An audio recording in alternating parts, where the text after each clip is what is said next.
Kajian Kitab.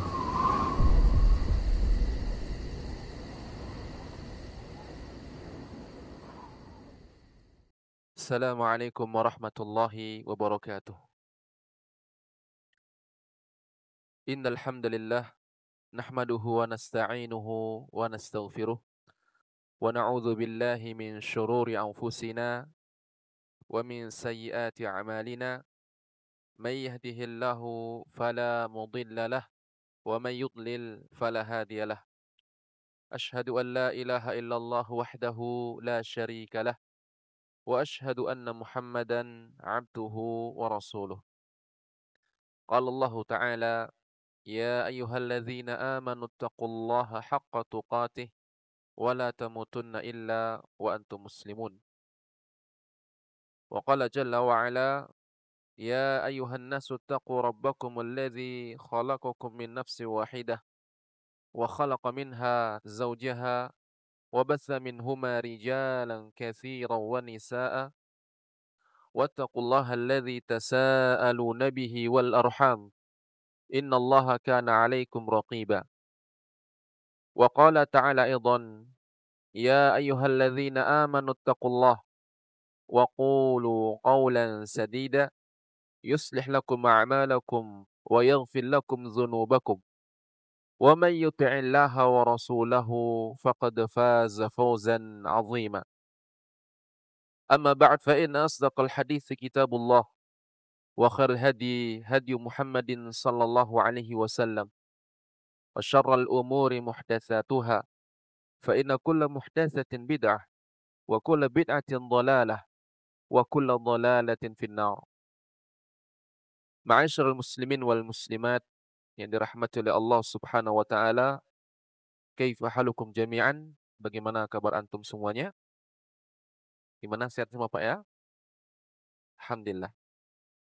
Segala puji bagi Allah Subhanahu wa taala, senantiasa kita memuji Allah Subhanahu wa taala dan bersyukur kepada Allah Subhanahu wa taala atas segala limpahan rahmat karunia yang telah Allah berikan kepada kita. Allah Subhanahu wa taala yang senantiasa memberikan hidayah kepada kita sehingga hingga detik ini, hingga saat ini kita masih bisa menjalankan ketaatan kepada Allah Subhanahu wa taala, dan ini merupakan nikmat yang lebih besar daripada makanan, minuman, karena nikmat hidayah. Dengan nikmat tersebut seseorang akan mendapatkan keberuntungan di dunia maupun di akhirat. Di dunia dia akan mengetahui jalan kebenaran. Di dunia dia akan mengetahui perkara-perkara yang mengantarkan kepada surga, dan dia akan menjauhi perkara-perkara yang akan mengantarkan kepada neraka. Di akhirat Allah Subhanahu wa taala akan memasukkannya ke dalam surganya dan menjauhkan dari nerakanya. Saudaraku rahmati oleh Allah Subhanahu wa taala, alhamdulillah kita masih berbicara tentang adab dan akhlak. Ketahui bahwasanya akhlak yang disebutkan oleh para ulama ada dua macam. Hal ini tentunya berasal dari atau ya dari ucapan faidah yang diambil dari ucapan sahabat Abdullah bin Mas'ud radhiyallahu an. Beliau radhiyallahu taala anhu berkata, "Innallaha qasama bainakum akhlaqakum kama qasama bainakum arzaqakum." Sesungguhnya Allah Subhanahu wa taala telah membagi-bagi akhlak bagi kalian sebagaimana Allah telah membagi rizki bagi kalian. Sebagaimana rizki manusia bertingkat-tingkat, berbeda-beda, bermacam-macam. Ada yang banyak diberikan rizkinya, ada yang sedikit. Dan itu semua ujian dari Allah Subhanahu wa taala. Allah Subhanahu wa taala berfirman, "Fa'ammal insanu idza mabtalahu rabbuhu faakramahu wa na'amahu fayaqulu rabbi akraman." Ada di antara manusia yang Allah uji dengan banyaknya rizki, banyaknya harta. Namun Allah menyebutkan dengan kata ibtalahu. Allah uji dengan harta dunia, dengan rizki yang Allah berikan. Sehingga ketika dia mendapatkan kenikmatan rizki dunia, di dunia ini dia mengatakan Rabbi akraman. Allah Tuhanku telah memuliakanku. Dia gembira. Ya, ketika dia mendapat nikmat, Allah berarti sayang kepadaku. Namun tatkala Allah Subhanahu wa taala mengujinya dengan kesulitan rizki, Allah Subhanahu wa taala berfirman ayat berikutnya, "Wa amma idza mabtalahu faqadara alaihi rizqah fayaqulu rabbi ahanan." Adapun manusia itu apabila Allah Subhanahu wa taala uji dengan faqadara alaihi rizqah, Allah sempitkan rizkinya, sulit ekonominya, maka dia mengatakan Allah Rabbku, Tuhanku telah menghinakanku. Begitulah kebanyakan manusia bahwa standar Allah cinta dan tidak cintanya kepadanya ini persangkaan manusia dengan banyak atau sedikitnya rezeki. Kalau banyak, dia menyangka, dia mengira Allah suka, Allah sayang kepadanya. Namun tatkala kondisi sulit, sempit, berarti Allah benci, Allah marah, atau Allah Subhanahu wa taala menghinakan dia.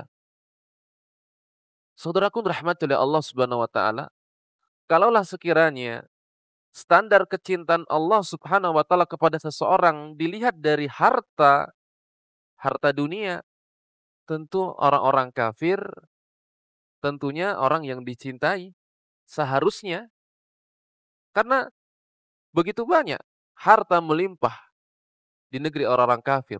Orang-orang kafir ya banyak merasakan kehidupan dunia ini, kenikmatan dunia.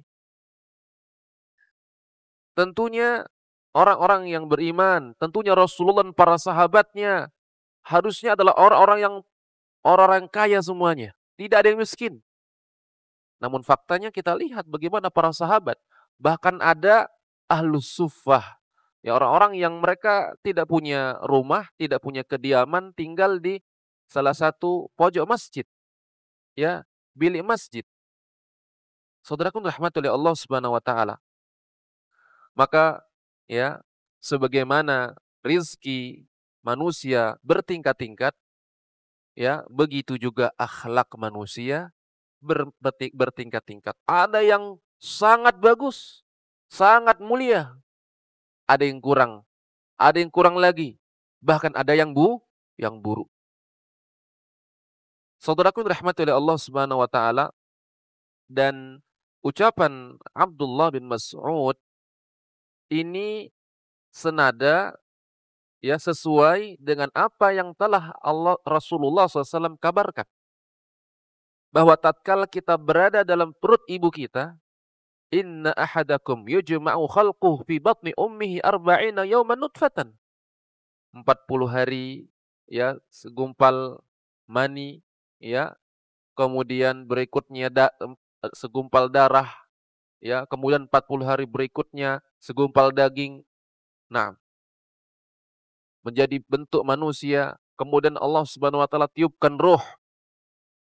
Kemudian Allah kirim malaikat untuk meniup ruh, ya, pada, ya, janin tersebut.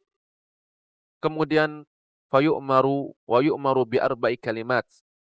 Dan malaikat diperintahkan menentukan atau mencatat, ya, diperintahkan untuk mencatat bikatsbi rizkihi. mencatat rizkinya, ya.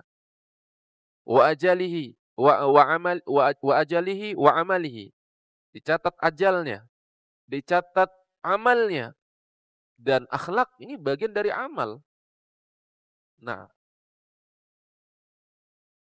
maka ya, saudaraku dirahmati oleh Allah Subhanahu wa taala, ya, bahkan Nabi mengatakan wasyaqiyyun aw sa'idun. Orang tersebut bakal orang sukses, orang yang senang, ya, atau orang yang sengsara, itu telah ditentukan oleh Allah Subhanahu wa taala. Saudaraku dirahmati oleh Allah Subhanahu wa taala.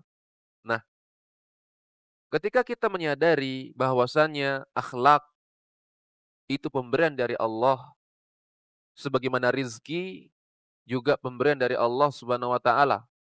Nah, bagaimana kita dengan rizki? Apakah kita biarkan ya rizki tersebut dalam arti kita tidak bekerja, tidak berusaha, kita tidak mencarinya, kita tidak mengusahakannya, atau kita tinggal diam, duduk manis di rumah, tunggu datang rizkinya? Gimana yang benar? Kita apa? Usahakan. Kita cari solusi. Kita ya mengusahakannya.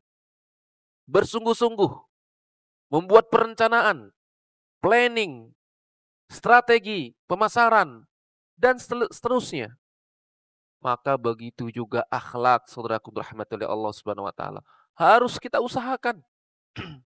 Jangan bertumpu, ya aku orangnya mau begini. Kalau mau ya terima aku seperti ini. Kalau nggak mau ya udah. Nah, ini bukan akhlak, ya bukan ya suatu sikap yang benar. Harus kita usahakan. Sebagaimana rizki kita usahakan, maka akhlak juga kita usahakan. Kita perbaiki apa yang kurang dalam diri kita. Kita introspeksi. Makanya banyak ucapan para ya bahkan para sahabat ya atau para ulama, hasibu anfusakum qabla an tuhasabu. Hisablah diri kalian, introspeksi diri kalian sebelum kalian kelak dihisab oleh Allah Subhanahu wa taala. Kalau hisab kita rajin-rajin introspeksi diri di dunia, ada kesempatan untuk memperbaiki,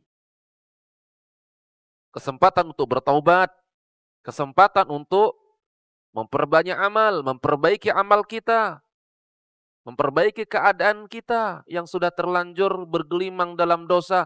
Ada kesempatan sehingga Allah Subhanahu wa taala memberikan ya dalam Al-Qur'an, la taqnatu min rahmatillah. Janganlah kalian berputus asa dari rahmat Allah. Selama nyawa belum berada di tenggorokan kita, di kerongkongan, ada kesempatan untuk berubah. Sebanyak apapun dosa Anda, seburuk apapun perbuatan yang Anda lakukan, ada kesempatan untuk bertaubat kepada Allah Subhanahu wa taala. Kalau mau apa? Berubah. Nah, maka saudaraku dirahmati oleh Allah Subhanahu wa taala, ya. Maka para ulama ya telah menyebutkan ya, sebelumnya rizki itu bisa naik turun. Iya kan? Kadang ya banyak pendapatannya, terkadang sedikit. Begitu juga akhlak, saudaraku dirahmati oleh Allah Subhanahu wa taala. Kadang baik, kadang-kadang apa? Turun, kurang, lalai. Kembali lagi, ingat lagi, perbaiki lagi. Nah, mohon kepada Allah Subhanahu wa taala, berdoa kepada Allah Subhanahu wa taala. Sebagaimana Nabi Muhammad, Nabi kita yang mulia sallallahu alaihi wasallam banyak berdoa kepada Allah. Di antara doa yang sudah kita sebutkan pada pertemuan sebelumnya, Allahumma ahsanta khalqi fa ahsin khuluqi.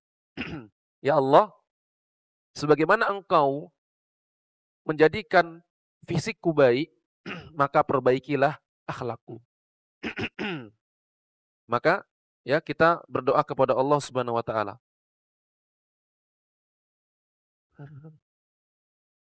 Nah, ikhwan fillah azanallahu wa iyyakum. Maka para ulama menyebutkan bahwasannya akhlak terbagi menjadi dua. Yang pertama akhlak jibilli, Akhlak apa? Jibilli. Atau bahasa mudanya watak asli.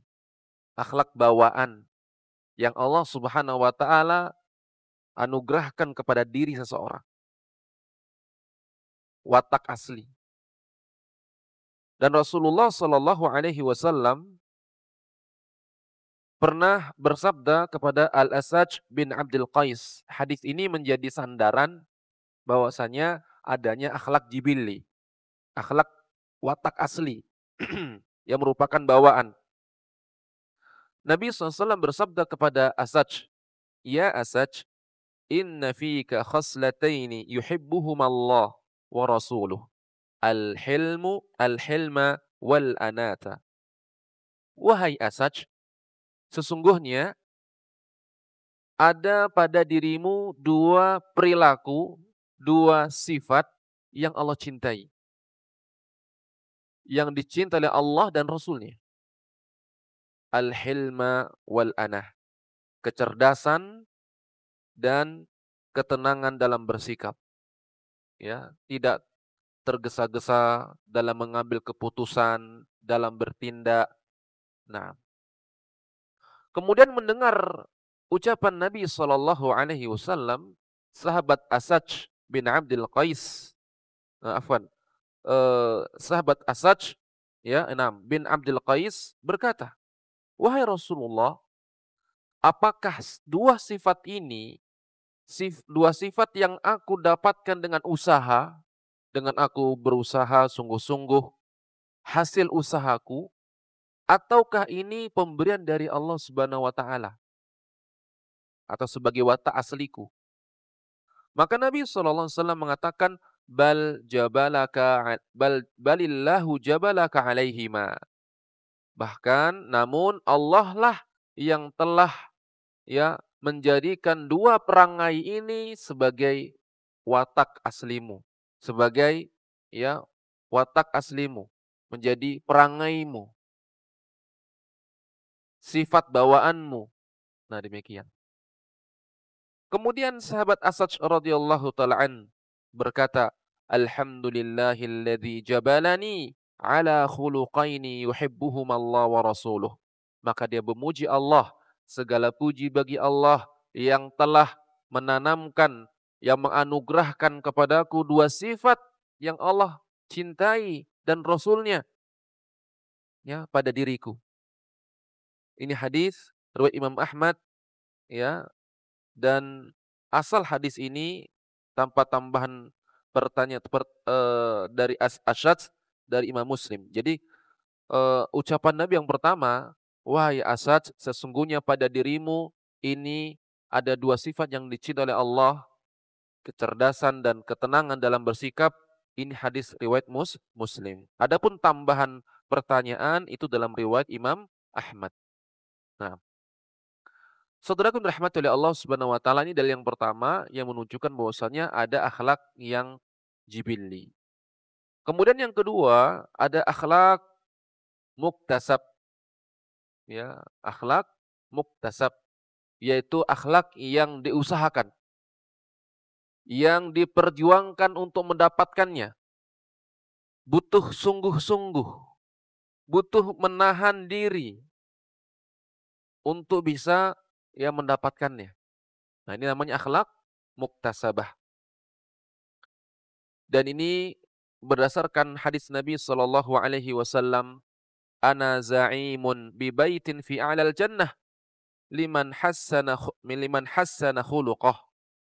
Nabi Shallallahu alaihi wasallam bersabda, aku menjamin, Nabi menjamin, aku menjamin sebuah rumah di bagian atas surga, ya di tempat yang tinggi, di tempat yang tertinggi di surga.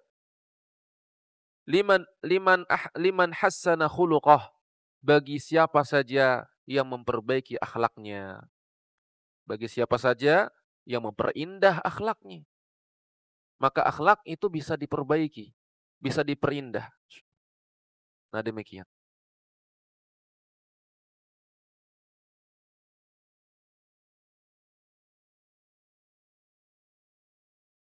Dan Nabi SAW memotivasi Kalau sekiranya akhlak itu tidak bisa berubah, sudah plek, yaitu apa yang dari Allah, Allah berikan nggak bisa berubah, ya, maka tentunya tidak akan ada motivasi.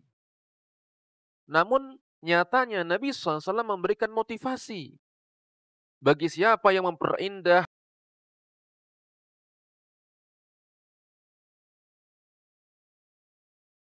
baginya sebuah rumah di surga, di tempat yang tinggi. Fi a'lal jannah, di tempat yang tertinggi. Nah, di surga. Kemudian di antara dalil yang lain adalah Nabi SAW bersabda, "Man yatasabbar yusabbirhullah." Barang siapa yang berusaha untuk bersabar, maka Allah akan menjadikannya orang yang bersabar. Ini hadis riwayat Al-Imam Al-Bukhari. Maka saudaraku yang dirahmati oleh Allah Subhanahu wa taala, hal ini menunjukkan bahwasannya barangkali seseorang yang sebelumnya pemarah bisa berubah menjadi penyabar dengan apa?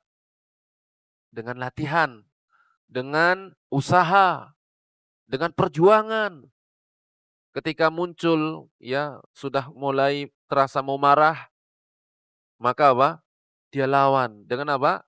Dengan ucapkan astagfirullah, ya berzikir kepada Allah yang awalnya berdiri, ya anjuran dari Nabi, duduk. Kalau duduk belum reda amarahnya, berbaring. Nah demikian. Ada usaha untuk melawannya. Atau berwudu kemudian sholat. Nah, maka saudaraku rahmati oleh Allah Subhanahu wa taala, inilah akhlak yang bisa kita usahakan, ya. Nah, maka perkataan manusia, perkataan seseorang yang mengatakan, "Saya memang begini orangnya, tabiat watak saya memang seperti ini, nggak bisa dirubah." Apakah benar pernyataannya? Apakah bisa dibenarkan? Tidak. Karena apa? Ada perintah untuk mengusahakannya. Ya, dia berusaha, berdoa kepada Allah dan usaha. Nah, sebagaimana Rasulullah SAW bersabda, "Wa man yatasabbar yusabbirhullah." Nah, maka saudaraku yang dirahmati oleh Allah Subhanahu wa taala, kiranya ada beberapa kiat-kiat, usaha-usaha yang bisa kita lakukan untuk mencapai, meraih akhlak yang mulia. Yang pertama adalah berjuang secara terus-menerus dengan niat yang tulus. Terus ketika dalam kondisi ya kita ya dalam kondisi yang tidak baik ya, mungkin kita mau marah, kemudian kita lawan, kita tahan. Nah, berjuang, bersabar, mohon kepada Allah Subhanahu wa taala diberi kesabaran. Jadi berjuang terus-menerus untuk memperbaikinya ya dengan niat yang tulus. Kemudian yang kedua, belajar. Belajar agama terkhusus tentang apa? Akhlak-akhlak yang mulia. Sehingga semakin baik, semakin dia tahu akhlak-akhlak yang mulia yang diperintahkan, yang dicontohkan oleh Nabi SAW. Dan semakin ya tahu perkara-perkara atau perbuatan-perbuatan akhlak-akhlak yang buruk sehingga dia jauhi. Jadi butuhnya ilmu. Nah, belajar. Ya, jadi mengenali akhlak-akhlak yang mulia serta faktor-faktornya dan mengenali akhlak-akhlak yang buruk serta menghindarinya. Kemudian faktor berikutnya agar kita memperbaiki akhlak kita yaitu berusaha semaksimal mungkin mempraktekkan akhlak-akhlak mulia yang sudah kita ketahui. Contoh nih, kita dengar hadis Nabi, tabassumuka fi wajhi akhika shadaqah. Engkau senyum kepada saudaramu itu sedekah. Praktekan. Jumpa sama kawan kita, sama saudara kita, ya kita ucapkan salam, "Assalamualaikum Pak." Dengan apa? Wajah manis, berseri-seri, harus dipraktekkan, bukan sekedar tahu. "Ah, aku udah tahu itu," tapi nggak dipraktekkan. Nah, jadi kita berusaha semaksimal mungkin untuk mempraktekkan akhlak-akhlak yang mulia ini, yang kita ketahui. Dan berikutnya adalah mengajak manusia untuk berakhlak yang mulia. Semoga dengan itu kita juga ikut termotivasi, ikut mengamalkan akhlak yang mulia. Bahasanya ya saya mengajak manusia untuk berbuat baik, masa saya berbuat buruk? Nah, kan gitu. Malulah. Kita mengajak manusia untuk ya berwajah manis, bermuka manis, masa saya berwajah masam? Jadi mengajak manusia untuk berakhlak mulia, semoga dengan itu kita ya ikut terpacu, termotivasi untuk mengamalkannya. Nah, maka saudaraku dirahmati oleh Allah Subhanahu wa taala, inilah beberapa cara kita memperbaiki akhlak yang mulia. Ya, tentunya sebelum itu kita berdoa kepada Allah Subhanahu wa taala agar Allah Subhanahu wa taala menjadikan kita ya orang-orang yang memiliki akhlak yang mulia. Saudaraku dirahmati oleh Allah Subhanahu wa taala. Nah, kita akan masuk hadis yang pertama dari kitab Al-Jami' karya Al-Imam Ibnu Hajar Al-Asqalani. Beliau menyebutkan hadis yang pertama yaitu berkaitan temanya adalah tentang hak sesama muslim. Saudaraku rahmati oleh Allah Subhanahu wa taala, ketahui bahwasanya ketika kita bermuamalah dengan manusia, terkhusus kepada kaum muslimin, ya, maka tentunya ada hak-hak dan kewajiban yang harus kita perhatikan. Kita punya hak dan namun kita juga punya kewajiban. Sebagaimana saudara kita juga punya hak yang harus kita tunaikan. Maka hendaknya setiap kaum muslimin menunaikan hak-hak sesama muslim. Sehingga akan tumbuh kasih sayang, mempererat persaudaraan sesama kaum muslimin. Nah demikian. Jadi intinya semua faktor-faktor yang akan menguatkan, mengarah kepada persatuan, mengarah kepada ya mempererat ukhuwah Islam, ya persaudaraan sesama kaum muslimin, maka itu semua dianjurkan. Nah, di antara hadisnya ini, hadis yang diriwayatkan oleh Abu Hurairah radhiyallahu anhu, an Abi Hurairah radhiyallahu anhu, anna Rasulullah sallallahu alaihi wasallam qala, haqqul muslim 'alal muslim sitt. Qila ma hunna ya Rasulullah? Qala idza laqitahu fasallim alaihi wa idza da'aka fa'ajibhu wa idza istansahaka fansah lahu wa idza 'atasa fahamidallah fashammithu wa idza marida fa'udhu wa idza mata fattabi'hu. Ini hadis riwayat Imam Muslim. Ikhwani fi din azinallah wa iyyakum. Hadis yang diriwayatkan dari Abu Hurairah radhiyallahu anhu bahwasanya Rasulullah sallallahu alaihi wasallam bersabda, "Haqqul muslim 'alal muslim sit." Hak sesama muslim yang satu dengan yang lainnya ada 6. Pernyataan Nabi 6 itu tidak menunjukkan batasan, ya. Namun 6 ini hendaknya diperhatikan. Ada yang merupakan wajib, ada yang sunnah, ya, yang sangat ditekankan. Kemudian qila, ada yang bertanya kepada Nabi SAW, "Mahunna ya Rasulullah?" Apakah 6 perkara tersebut wahai Rasulullah? Bagaimana para sahabat, mereka adalah orang-orang yang semangat untuk menuntut ilmu agama. Ketika mereka dengar sesungguhnya hak sesama muslim itu ada 6.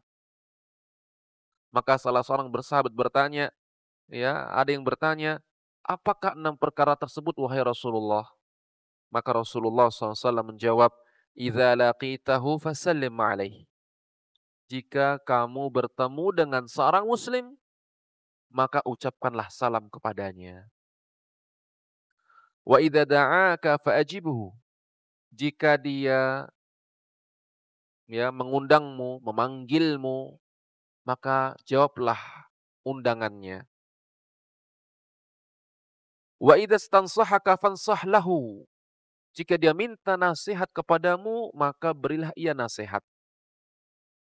Wa idza atasa fahamidallah fasyamithu.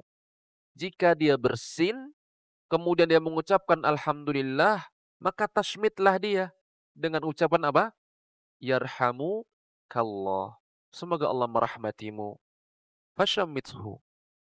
Wa idza marida fa'udhu. Jika dia sakit, jenguklah dia. Wa idza mata fattabi'hu. Jika dia meninggal, maka iringilah jenazahnya. Saudaraku dirahmati oleh Allah Subhanahu wa taala, kalau kita lihat kita perhatikan 6 perkara ini semuanya adalah ya perkara-perkara yang akan mendatangkan kasih sayang di antara kaum muslimin. Ketika dia meninggal, maka akan terus terjalin hubungan yang baik antara kita dengan keluarganya, dengan kerabatnya. Nah, saudaraku rahmati oleh Allah Subhanahu wa taala, maka ketika Nabi SAW mengatakan hak muslim dengan yang satu dengan muslim yang lainnya, maka ini mencakup umum. Mau muslim yang baik, yang taat, maupun yang tidak taat. Selama dia muslim, maka dia punya hak itu. Mau yang sudah ngaji maupun yang belum ngaji, punya hak. Ya. Maka saudaraku yang dirahmati oleh Allah Subhanahu wa taala, jangan pula wah dia belum ngaji nih. Sehingga apa? Enggak mengucapkan salam kepadanya, tidak tegur sapa kepadanya, tidak menjenguknya. Oh dia sholatnya masih bolong-bolong, akhlaknya enggak baik. Nah, maka hak sesama muslim ini mencakup semuanya, bersifat umum.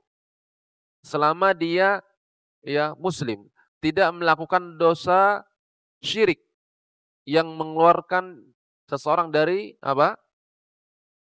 Dari agama, syirik akbar. Atau dia selama tidak berbuat kekufuran, maka dia punya hak ini. Saudaraku yang dirahmati oleh Allah Subhanahu wa taala. Kemudian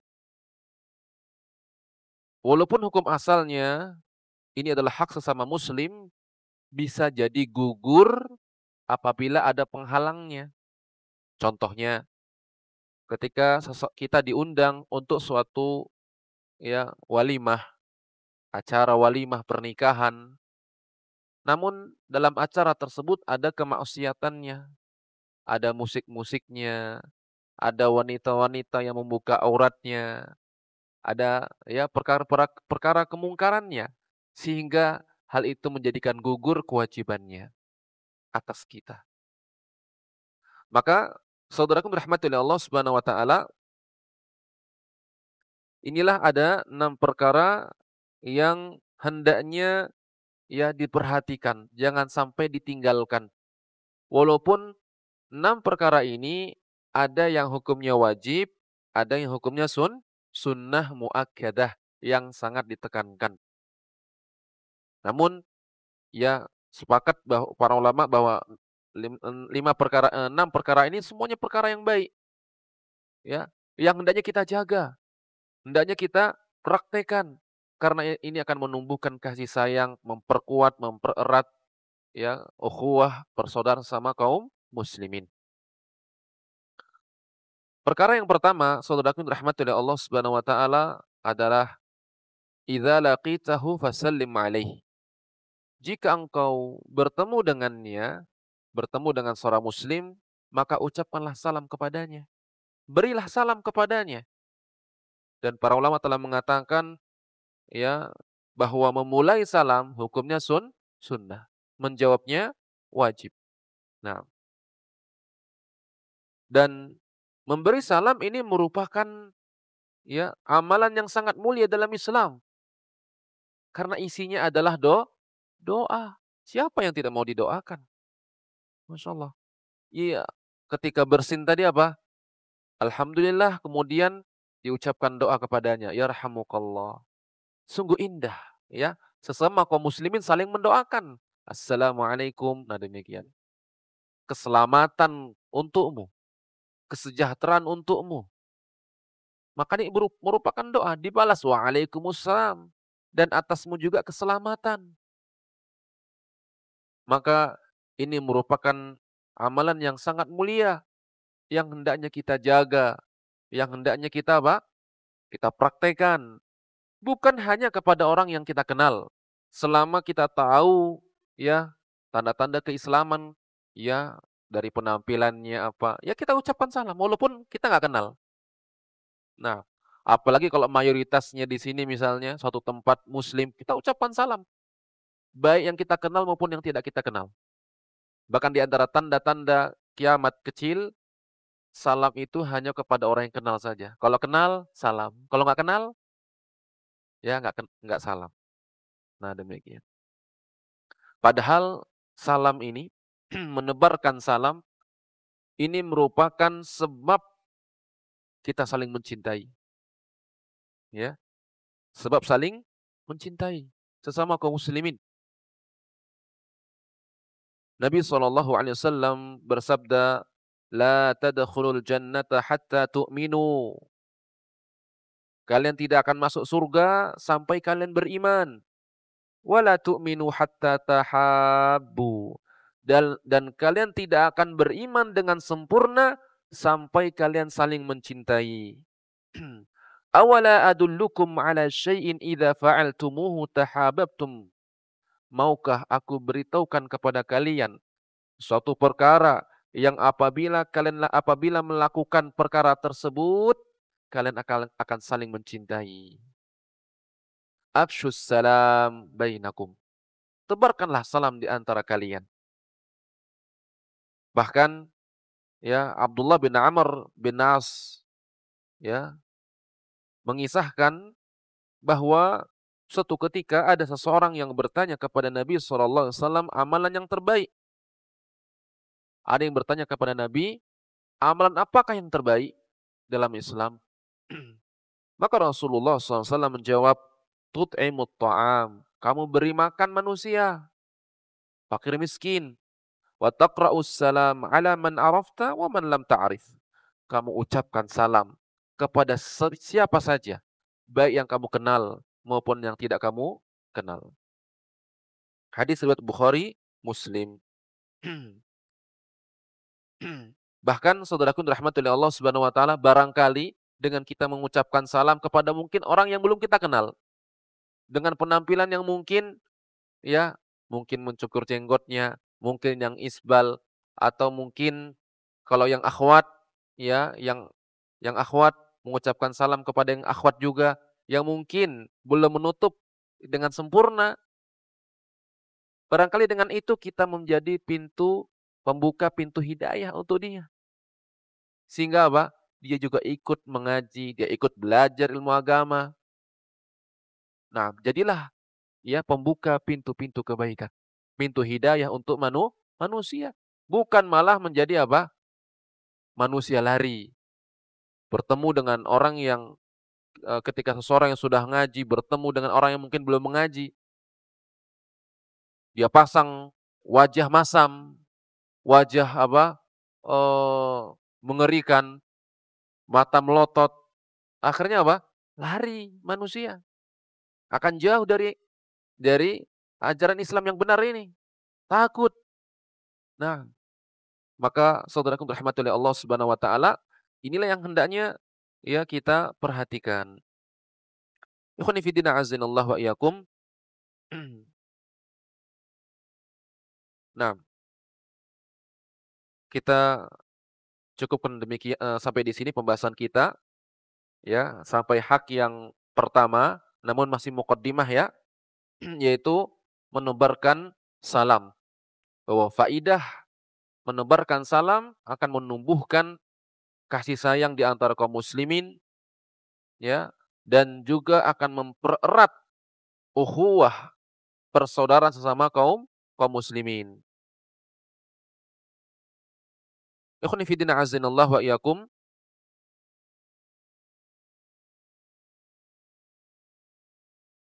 Ada pertanyaan yang masuk, kita jawab terlebih dahulu dari pemirsa Rasyad TV. Ustadz, apakah saya mendapatkan uzur tidak sholat Jumat?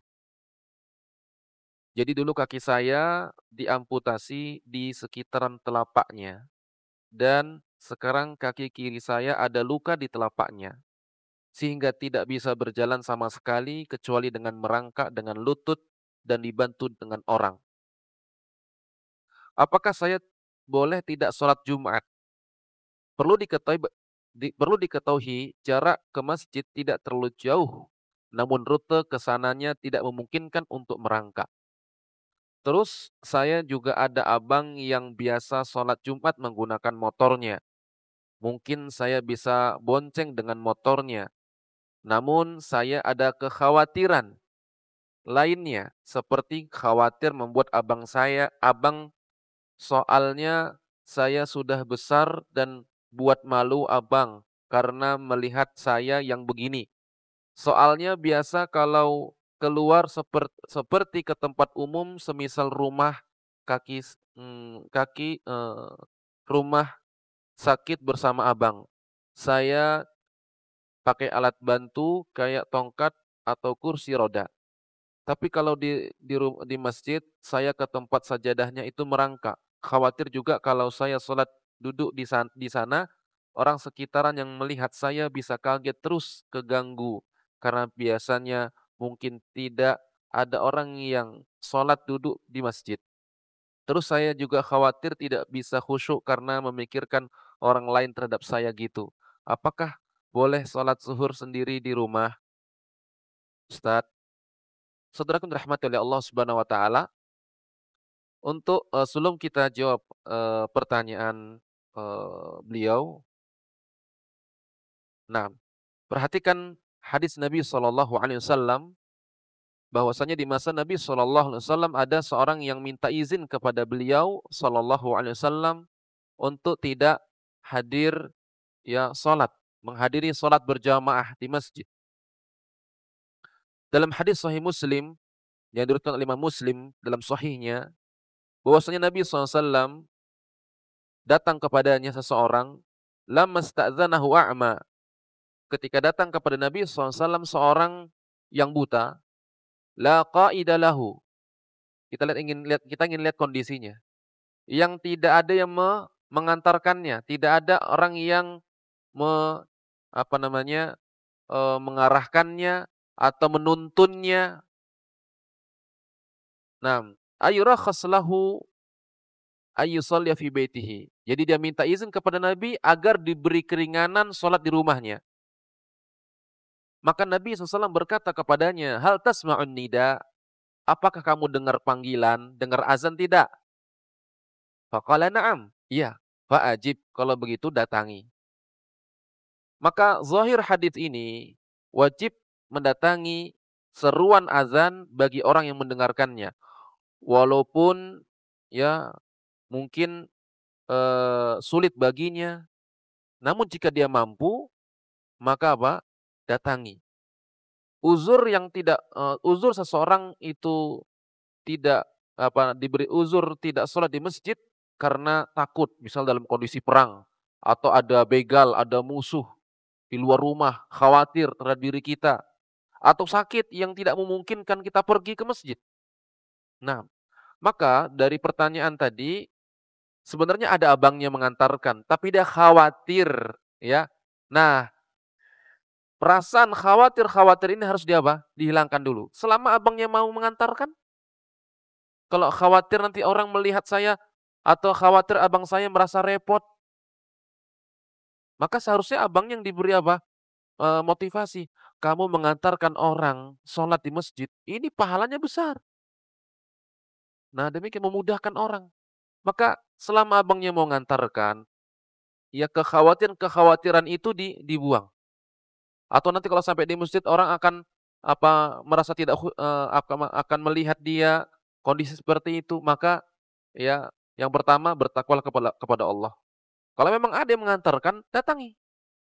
Karena lihat kondisi orang yang buta, tidak ada yang mengantarkan atau tidak ada yang menuntun. Nabi perintahkan untuk mendatangi ketika mendengar. Apalagi yang masih memungkinkan, ya pakai tongkat kah, ya, apalagi ada yang mengantarkan, nah demikian. Ini barangkali yang, bisa saya jawab. Jadi intinya apa, tetap sholat, ya jika Anda seorang laki-laki, ya, dan mampu mendatanginya, tetap apa, wajib sholat berjamaah. Adapun kekhawatiran-kekhawatiran, maka hendaknya itu apa, dikesampingkan. Ya, berhusnuzonlah, ya, berhusnuzon, ya, dan demikian. Demikian barangkali yang bisa disampaikan pada kesempatan kali ini, karena sudah masuk waktu, kita cukupkan. Demikian, wassallallahu ala nabiyina Muhammad wa ala alihi wa sahbihi ajma'in. Subhanakallahumma wa bihamdika asyhadu an la ilaha illa anta astaghfiruka wa atubu ilaik. Assalamualaikum warahmatullahi wabarakatuh.